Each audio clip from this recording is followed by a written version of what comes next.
Alors, on va voir maintenant la suite. Donc, si l'élimination du pathogène n'a pas été suffisante par les cellules de l'immunité innée, il va y avoir une mise en place d'une autre immunité, qui est l'immunité adaptative, qui est le prochain chapitre, mais on a déjà les étapes qui amorcent cette immunité-là. Alors, elle va mettre en place d'autres cellules qui sont issues de la phagocytose. Donc, la phagocytose, les cellules phagocytaires, on a les macrophages, on a aussi les cellules dendritiques. Alors ces cellules dendritiques, elles vont, après phagocytose, exporter au niveau de leur membrane des morceaux du pathogène. Alors, ces morceaux du pathogène, ils ne sont pas à confondre avec les PAMP qu'on a étudiés la dernière fois. Ça, c'est des morceaux qui sont présents à la surface des pathogènes, alors que les cellules dendritiques vont juste présenter des morceaux quelconques de bactéries.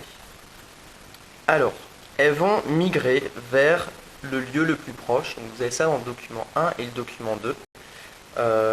Donc, ce sont les ganglions lymphatiques. Vous avez le schéma de tous les ganglions lymphatiques du corps.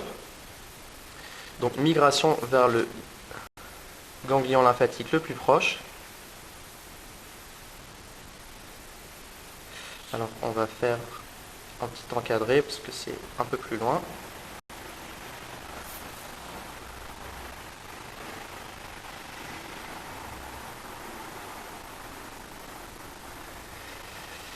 Et dans ce ganglion lymphatique, la cellule dendritique, elle va faire un bisou à un autre type de cellule que vous connaissez probablement, qu'on appelle les lymphocytes. Alors, en l'occurrence, les lymphocytes T.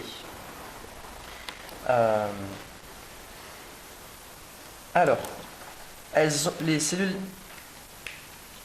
dendritiques ont à leur surface des récepteurs qu'on appelle le CMH, qu'on va symboliser pour l'instant juste comme ça, comme des petites cuvettes. Et dans ces récepteurs de surface, qui sont un peu partout, la cellule dendritique va positionner des morceaux de pathogènes. Alors, on va les symboliser par des étoiles et pas par des ronds, parce que je rappelle que ce ne sont pas les mêmes morceaux que ceux-là. Et c'est ces petites étoiles-là qu'on appelle des antigènes.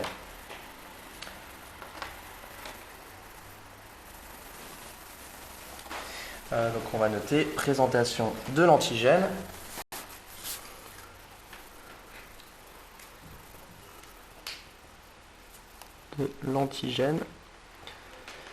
Et cette cellule va s'appeler tout simplement une cellule présentatrice de l'antigène parce qu'elle présente son antigène au niveau du CMH. Alors le CMH, on en reparlera. Ça veut dire complexe majeur d'histo-incompatibilité. Donc histo, c'est les tissus. Et l'incompatibilité, en fait, c'est parce que c'est un complexe qui a été découvert lors des greffes qui ne fonctionnent pas, donc des incompatibilités de greffons. Donc on va voir que ce sont des molécules qui permettent au corps de savoir ce qui est à nous et ce qui n'est pas à nous. Donc au niveau du CMH, il va y avoir une interaction avec les anticorps de surface des lymphocytes. Alors, vous pouvez les rapprocher un petit peu, ces cellules, parce qu'elles se font vraiment un bisou. Et lorsque les anticorps d'un lymphocyte T va reconnaître un antigène spécifique, il va y avoir une activation de la réponse adaptative. Et messieurs, dames, on est donc à la fin du chapitre, parce que là, on a exactement le lien vers le chapitre 2, qui est l'immunité adaptative, qui est propre aux vertébrés et qui sera beaucoup plus spécifique que cette réponse inflammatoire. Présentation de l'antigène. Alors, on va juste quand même annoter ces petites étoiles. Donc, ce sont des fragments issus de la phagocytose.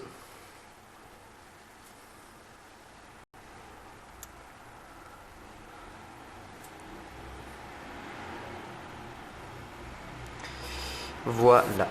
Alors, on a terminé notre chapitre. On a un schéma qui résume tout ce qu'on a vu. Alors, qu'est-ce qui manque dans notre schéma?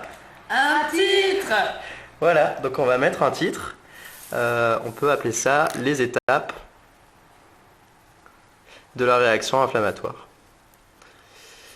Et là, normalement, on a tout compris, on est tout content.